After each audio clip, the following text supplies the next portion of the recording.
Government of India Act 1935। It is also known as the base of Indian constitution. क्यों? क्योंकि इसी act से बहुत सारा जो आर्टिकल और शेड्यूल है वो सीधा सीधा हमारे इंडियन कॉन्स्टिट्यूशन में डाल दिए गए हैं। इस एक्ट में 14 पार्ट्स, 10 शेड्यूल और 321 आर्टिकल थे। कितने थे?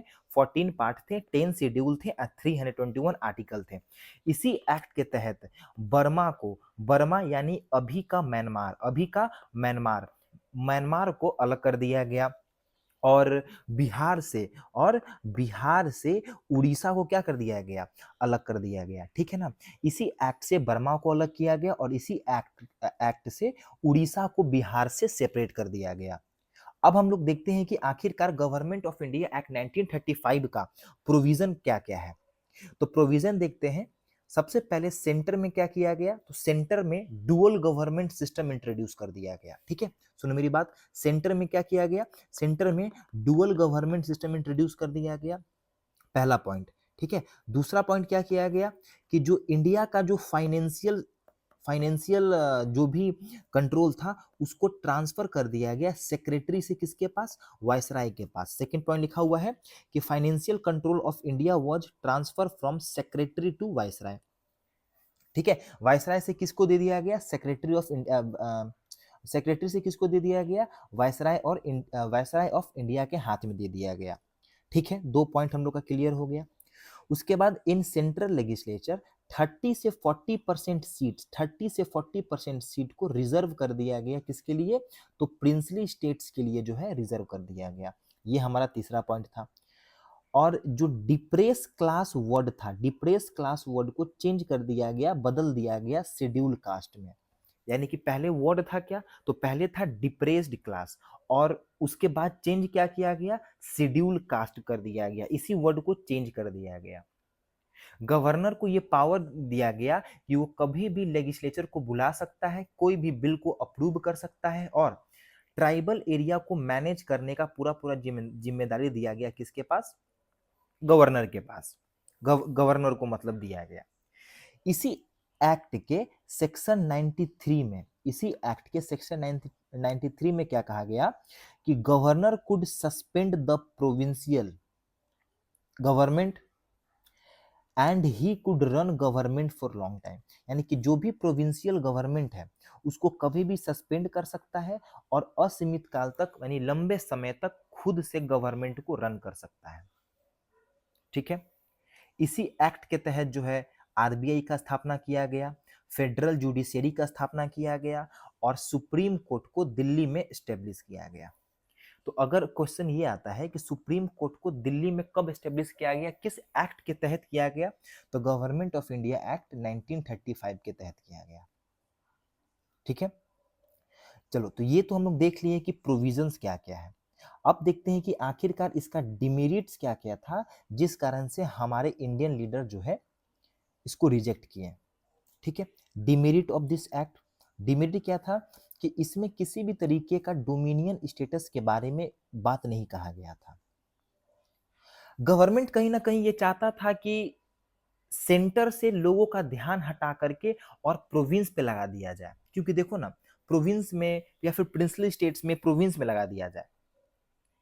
ठीक है, जैसे सेक्शन 93 में कहा गया कि गवर्नर कभी भी चाहे तो प्रोविंशियल गवर्नमेंट को सस्पेंड कर सकता है। गवर्नर के पास वीटो पावर दे दिया सेक्शन 93 के तहत। ठीक है, जिस कारण से बहुत सारे पार्टी के द्वारा इसको रिजेक्ट किया गया। जवाहरलाल नेहरू जी क्या बोलते हैं कि it is the document of slavery. कह रहे हैं कि इसमें there are many brakes but no engine. इसमें ब्रेक तो बहुत है लेकिन इस गाड़ी में इंजन है ही नहीं। गवर्नमेंट ऑफ इंडिया एक्ट 1935 को कह रहे हैं। ठीक है, तो ये रहा हमारा प्रोविजंस और डिमेरिट कि डुअल गवर्नमेंट सिस्टम स्टेब्लिश किया गया, फाइनेंशियल कंट्रोल को ट्रांसफर कर दिया गया वायसराय के पास, 30 से 40% सीट को रिजर्व कर दिया गया प्रिंसली स्टेट्स के लिए, डिप्रेस क्लास वर्ड को शेड्यूल क्लास कास्ट में बदल दिया गया, गवर्नर को ये पावर दिया गया कि कभी भी लेजिस्लेचर बुला सकता है, बिल को अप्रूव कर सकता है, ट्राइबल एरिया को मैनेज करने का अधिकार दिया गया। सेक्शन 93 में हम लोग देखते हैं कि गवर्नर के पास को ये पावर दिया गया कि कभी भी प्रोविंशियल गवर्नमेंट को वो सस्पेंड करके खुद से गवर्नमेंट को रन कर सकता है।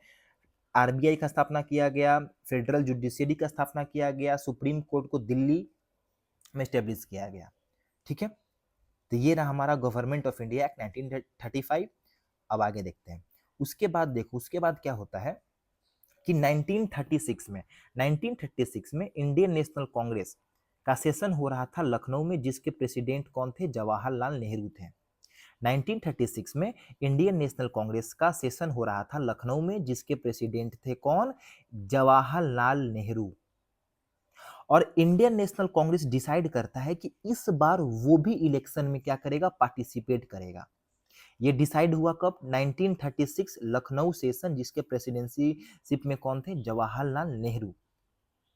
और चौंकने की बात तो ये है कि 836 सीट्स में से 715 सीट जो है इंडियन नेशनल कांग्रेस जीत जाता है, यानी कि क्लियर मेजोरिटी, भारी मात्रा में सीट जीता इंडियन नेशनल कांग्रेस, है ना।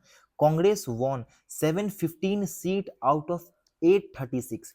836 में से 715 यानी कि 715 सीट को जीत लेता है इंडियन नेशनल कांग्रेस। और 5 प्रोविंस में क्लियर मेजोरिटी, कहां कहां? Central province, United province, Bihar, Madras और उड़ीसा। ठीक है, कहां कहां? बिहार और उड़ीसा को एक साथ रख लो। ठीक है, बिहार, उड़ीसा, फिर नीचे आ गया मद्रास और सेंट्रल प्रोविंस और यूनाइटेड प्रोविंस। ठीक है, बिहार आ गया, उड़ीसा आ गया, मद्रास आ गया, सेंट्रल प्रोविंस और यूनाइटेड प्रोविंस। यानी कि इन 5 प्रोविंसेस में इंडियन नेशनल कांग्रेस जो है क्लियर मेजोरिटी जो है विन करता है। ठीक है, लेकिन इंडियन नेशनल कांग्रेस जो है बंगाल में, सिंध में और पंजाब में मेजोरिटी में नहीं आ पाया। ठीक है ना, बंगाल में, सिंध में, पंजाब में नॉट गेट मच सीट। ठीक है, और तो और नॉर्थ वेस्टर्न रीजन में, असम में और बॉम्बे में, नॉर्थ वेस्टर्न रीजन असम और नॉर्थ वेस्टर्न रीजन हो गया, असम हो गया और बॉम्बे हो गया, इसमें जो है Indian National Congress emerge as largest party. देखो इन 5 में तो क्लियर मेजोरिटी, और लार्जेस्ट पार्टी के रूप में नॉर्थ वेस्टर्न रीजन हो गया, बॉम्बे हो गया और Assam. North western region Bombay हो गया और असम में क्लियर मतलब इंडियन नेशनल कांग्रेस जो है इमर्ज करता है एज ए लार्जेस्ट पार्टी। ठीक है, अब हम लोग देखते हैं कि बंगाल, सिंध और पंजाब में ज्यादा सीट नहीं जीत पाया इंडियन नेशनल कांग्रेस। फिर यहाँ पे गवर्नमेंट कौन बनाता है? ठीक है, इसके बारे में देखते हैं। यहाँ पे टॉपिक है नॉन कांग्रेस गवर्नमेंट। जैसे बंगाल में था कृषक प्रजा पार्टी, फजूल हक के लीडरशिप में या फिर मिनिस्ट्री में। ठीक है, बंगाल में कौन था? कृषक प्रजा पार्टी था, फैजुल हक के नेतृत्व में। सिंध में सिंध यूनाइटेड पार्टी, पंजाब में था यूनियनिस्ट पार्टी। सिंध में कौन था? Sindh unionist party. पंजाब में कौन था? Sindh United Party. और पंजाब में कौन था? यूनियनिस्ट पार्टी था। ठीक है, बंगाल में कृषक प्रजा पार्टी, सिंध यूनाइटेड पार्टी और यूनियनिस्ट पार्टी। ठीक है, तो सिंध यूनाइटेड पार्टी में कौन थे? तो अला बख्श थे। यूनाइटेड पार्टी से कौन थे? तो सिकंदर हयात खान थे। ठीक है, मिनिस्ट्री फॉर्मेशन इन प्रोविंसेस, प्रोविंस में किस तरीके से कौन कौन मिनिस्ट्री संभाल रहे थे? तो इसमें थे बॉम्बे से थे कौन? बीजी खेर। बॉम्बे से कौन थे? बॉम्बे से थे बीजी खेर। यूपी से थे गोविंद बल्लभ पंत। मद्रास से सी, इसको को थोड़ा सा रटना पड़ेगा, मद्रास से कौन थे? सी राजगोपालाचार्य। उड़ीसा से हरि कृष्ण। सेंट्रल प्रोविंस से एनवी खेर। बिहार से श्री कृष्ण सिन्हा। इस तरीके से जो है अलग अलग जगह अलग अलग लोग जो है मिनिस्ट्री को संभालने का काम कर रहे थे उस टाइम पे। ठीक है, अब देखते हैं जब 1937 में इलेक्शन होता है तो जिन्ना जो है बहुत ही पुअर परफॉर्मेंस होता है जिन्ना का। In this election Muslim league perform poor. ठीक है, जिस कारण से जिन्ना जो है अपने पॉलिटिकल करियर को लेकर के बहुत ज्यादा डर गया था। तब क्या करता है कि ये 2 कमेटी बनाता है। कौन कौन सा? दो कमिटी बनाता है, पीरपुर कमिटी और शरीफ कमिटी। पीरपुर कमिटी कहाँ पे बनाता है? तो नॉर्थ वेस्टर्न रीजन में बनाता है। पीरपुर कमिटी कहाँ बनाया? नॉर्थ वेस्टर्न रीजन में बनाता है। और शरीफ कमिटी बनाता है बिहार में। और ये दोनों कमिटी का रिपोर्ट आता है कब? 1939 में इन दोनों कमिटीज का रिपोर्ट आता है, जिस रिपोर्ट में जिन्ना क्या बोल रहा है कि Muslim are suffering under Congress rule. क्या बोल रहा है? Muslim are suffering under Congress rule. कहीं ना कहीं ये मुस्लिम और हिंदू में फूट डालने का पूरा पूरा कोशिश किया जा रहा है यहाँ पे, सिर्फ और सिर्फ अपना पॉलिटिकल करियर को बचाने के लिए। ठीक है ना? अब आगे देखते हैं। अब हम लोग देखेंगे कि ठीक है, ये 1937 में इलेक्शन जो होता है, तो इंडियन नेशनल कांग्रेस क्या काम करता है, इसका क्या क्या अचीवमेंट रहता है। तो इंडियन नेशनल कांग्रेस पूरा पूरा 28 मंथ के लिए जो है वो सरवाइव करता है, जिसमें इरिगेशन फैसिलिटीज पे काम कर किया जाता है इंडियन नेशनल कांग्रेस के द्वारा, ट्राइबल्स पे काम किया जाता है, जेल रिफॉर्म्स किया जाता है, लैंड रिफॉर्म किया जाता है, और एजुकेशन का एक्सपेंशन में पूरा पूरा ध्यान दिया जाता है। ठीक है, यानी कि 28 मंथ में इंडियन नेशनल कांग्रेस काफी शानदार काम करता है, काफी शानदार काम करता है। ठीक है ना? तो 1937 में इलेक्शन हो जाता है और 28 मंथ के लिए इंडियन नेशनल कांग्रेस मस्त काम करता है, बहुत अच्छे अच्छे काम करते हैं इंडियन नेशनल कांग्रेस के लीडर्स। उसके बाद 3 सितंबर 1939 वर्ल्ड वॉर 2 शुरू हो जाता है। और उस टाइम पे वायसराय कौन थे? 3 सितंबर यानी 3 सितंबर 1939 वर्ल्ड वॉर सेकंड शुरू हो जाता है, जिस टाइम पे वायसराय कौन थे ये कमेंट करना है आप लोगों को। ठीक है, और वायसराय जो थे वो चाहते थे कि इंडियन भी पार्टिसिपेट करे, लेकिन गांधी और जितने भी अदर लीडर थे वो अपोज करते हैं इनके डिसीजन को। 3 सितंबर 1939 को वर्ल्ड वॉर 2 शुरू होता है। उस टाइम के जो वायसराय थे वो चाहते थे कि क्या कि इंडियन भी पार्टिसिपेट करे सेकेंड वर्ल्ड वॉर में, लेकिन गांधी जी और जितने भी लीडर थे इनके डिसीजन को क्या कर रहे थे? अपोज कर रहे थे। ठीक है, उसके बाद देखते हैं क्या होता है। 1938 में सुभाष चंद्र बोस जो है एक कमीशन बनाते हैं, national planning commission. National planning commission कि आगे क्या करना है, कैसे करना है, किसी तो ये क्वेश्चन आता है कि नेशनल प्लानिंग कमीशन कौन फॉर्म करता है? सुभाष चंद्र बोस 1938 में। 1938 में Subhash Chandra Bose national planning commission का स्थापना करते हैं, जिसके प्रेसिडेंट कौन बनते हैं? जवाहरलाल नेहरू जो है इनके प्रेसिडेंट बनते हैं। ठीक है, तो जैसे ही 3 सितंबर 1939 को सेकेंड वर्ल्ड वॉर शुरू होता है, उसके बाद अक्टूबर 1939 में इंडियन नेशनल कांग्रेस जो है प्रोविंशियल गवर्नमेंट से रिजाइन दे देता है।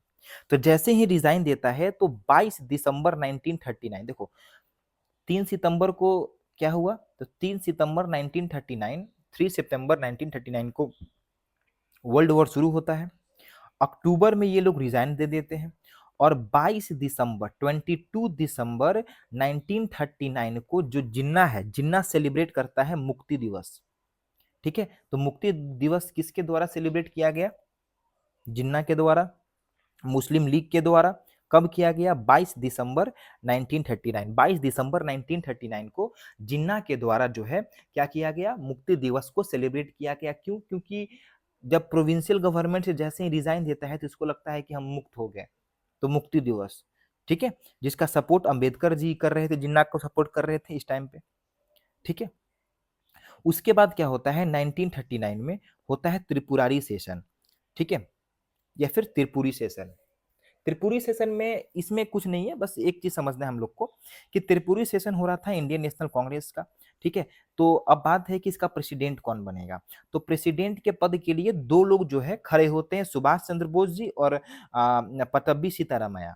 ठीक है, सुभाष चंद्र बोस और पतब्बी सीतारामैया जो है दोनों खड़े होते हैं for the post of president. लेकिन होता क्या है कि पताबी सीतारमैया को सपोर्ट कर रहे थे गांधी जी, और गांधी जी को लग रहा था कि जब हम सपोर्ट कर दिए हैं तब तो ये जीतबे करेगा। लेकिन बाई चांस जो है ये हार जाते हैं और जीतते कौन है? सुभाष चंद्र बोस। ठीक है, सुभाष चंद्र बोस को सेलेक्ट कर लिया जाता है। लेकिन फिर होता क्या है कि गांधी जी रूस जाते हैं।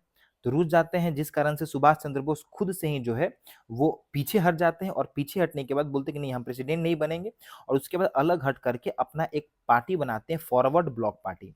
नेशनल प्लानिंग कमीशन हम लोग को याद रहे 1938 में, ऊपर बता दिया गया है 1938 में Subhash Chandra Bose national planning planning commission जो है बनाते हैं, और उसके बाद फॉरवर्ड ब्लॉक पार्टी बनाते हैं। ठीक है, सुभाष चंद्र बोस 1939 में। तो क्योंकि इन दोनों में कंट्रोवर्सी हो गया, जिस कारण से फाइनल प्रेसिडेंट कौन बनते हैं, डॉक्टर राजेंद्र प्रसाद। ठीक है, तो त्रिपुरी सेशन अभी अभी के मध्य प्रदेश में है, त्रिपुरी सेशन, त्रिपुरी। ठीक है, तो त्रिपुरी सेशन में कुछ नहीं है, बस एक चीज है कि पट्टभी सीतारामैया और सुभाष चंद्र बोस के बीच में क्या था, प्रेसिडेंट पोस्ट के लिए इलेक्शन था, जिसमें सुभाष चंद्र बोस जी जीत जाते हैं और पट्टभी सीतारामैया हार जाते हैं, जिससे क्या होता है कि गांधी जी रुष्ट हो जाते हैं, जिस कारण सुभाष चंद्र बोस जो है गांधी जी के रिस्पेक्ट करने के लिए खुद से पीछे हट जाते हैं और अपना अलग पार्टी बनाते हैं। इस तरीके से कहानी रहा। ठीक है, अब 1939 तक ये बात पहुंच चुका है। अब आगे देखते हैं, अब हम लोग सुभाष चंद्र बोस जी के बारे में देखते हैं कि क्या क्या रहा, कैसे रहा। ठीक है, तो देखते हैं Subhash Chandra Bose and national army, Subhash Chandra Bose and Indian national army. तो सुभाष चंद्र बोस को नेताजी का टाइटल, नेताजी का टाइटल जर्मनी में मिलता है। ठीक है, सुभाष चंद्र बोस को नेताजी का टाइटल कौन देता है, तो हिटलर देता है। कहाँ मिलता है, जर्मनी में मिलता है। ठीक है, और जर्मनी में ही फ्री इंडिया, फ्री इंडिया का सेंटर रहता है। कहाँ पे, जर्मनी में ही। तो अगर हम पूछे कि बताओ जरा, फ्री इंडिया का सेंटर कहाँ पे था, तो जर्मनी में था। नेताजी को, नेताजी सुभाष चंद्र बोस को नेताजी का टाइटल कहाँ पे मिला, जर्मनी में मिला। ठीक है, और उसके बाद वो जो है एक स्लोगन देते हैं, जय हिंद। तो जय हिंद स्लोगन किनके द्वारा दिया गया, सुभाष चंद्र बोस के द्वारा दिया गया, जय हिंद। अब देखते हैं इंडियन नेशनल आर्मी के बारे में। ठीक है ना, इंडियन नेशनल आर्मी का क्या क्या था फंडा। तो सबसे पहले 15 दिसंबर 15 दिसंबर 1941 मोहन सिंह के द्वारा, 15 दिसंबर 1941 मोहन सिंह के द्वारा जो है इंडियन नेशनल आर्मी का फॉर्मेशन किया गया, जिसके हेड बनते हैं बाद में बोस। कब बने, 7 जुलाई 1943, 7 जुलाई 1943 को सुभाष चंद्र बोस जी जो है इसके हेड बनते हैं। उसके बाद 21 दिसंबर 1943 को, कब, 21 दिसंबर 1943, 21 दिसंबर 1943 ही declare non permanent government at Singapore. अभी बीपीएससी में ही क्वेश्चन पूछा था। ठीक है, अभी बीपीएससी में ही क्वेश्चन पूछा गया था। ठीक है ना, 21 दिसंबर 1943 ही declare non permanent government at Singapore. कहाँ पे था, तो यही था कि नॉन परमानेंट गवर्नमेंट कहाँ पे था, तो सिंगापुर में जो है ये स्टेब्लिश किए थे, जिसका हेडक्वार्टर रंगून में बनाया गया, जिसका हेडक्वार्टर कहाँ था, रंगून में था। This government was supported by 8 country. इस गवर्नमेंट को टोटल 8 कंट्रीज के द्वारा सपोर्ट किया जा रहा था, इंक्लूडिंग जर्मनी, जापान और इटली, जिसमें टोटल 4 ब्रिगेड्स थे, Rani Jhansi brigade, Gandhi brigade, Nehru brigade और सुभाष ब्रिगेड। जिसमें कितने ब्रिगेड थे, टोटल 4 ब्रिगेड थे। इंडियन नेशनल आर्मी में टोटल 4 ब्रिगेड थे। ठीक है ना, उसके बाद क्या होता है, देखो 21 दिसंबर को सिंगापुर में, 21 दिसंबर 1943 सिंगापुर में नॉन परमानेंट गवर्नमेंट स्टेब्लिश करते हैं, और 6 जुलाई 1944 को आजाद हिंद रेडियो, आजाद हिंद रेडियो में जो है सुभाष चंद्र बोस जी ये अनाउंस करते हैं, क्या बोलते हैं हम लोगों से, said that last war of Indian independence we need blessings of Gandhi ji.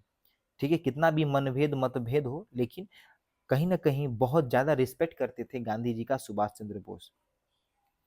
ठीक है, इसमें क्या बोल रहे हैं कि यहाँ पे त्रिपुरारी सेशन में मतभेद हो गया, लेकिन फिर भी यहाँ पे यहाँ यहीं पे बोलते हैं राष्ट्रपिता सुभाष चंद्र बोस ही जो है गांधी जी को राष्ट्रपिता कह के बुलाते हैं। इसी टाइम पे आजाद हिंद रेडियो के अनाउंस करते टाइम पे ही राष्ट्रपिता कह के बुलाते हैं गांधी जी को, बोलते हैं said that it is the last war of Indian independence we need blessings of Gandhi ji. ठीक है ना, देखते हैं कि 6 नवंबर 1943 जापान जो है ब्रिटिशर से अंडमान निकोबार छीन करके और इंडियन नेशनल आर्मी को क्या कर देता है, सबमिट कर देता है। Japan submitted to Indian national Army Andaman and Nicobar, जिसका बाद में नाम रखा गया शहीद एंड स्वराज आइलैंड। ठीक है ना, तो अंडमान और निकोबार इंडियन नेशनल आर्मी को कौन दिया था, जापान दिया था। कब दिया था, 6 नवंबर 1943 को जो है दिया था। ठीक है, उसके बाद ब्रिटिशर जो है कहता है कि 18 अगस्त 1945 को ताइवान में एरोप्लेन क्रैश से सुभाष चंद्र बोस जो है वो शहीद हो जाते हैं या फिर डाइड। किसके द्वारा? ब्रिटिशर के द्वारा। ठीक है, ठीक है। तो इस वीडियो में इतना ही रखते हैं, तब तक के लिए बहुत बहुत थैंक यू। हंसते रहिए, मुस्कुराते रहिए, पढ़ाई करते रहिए।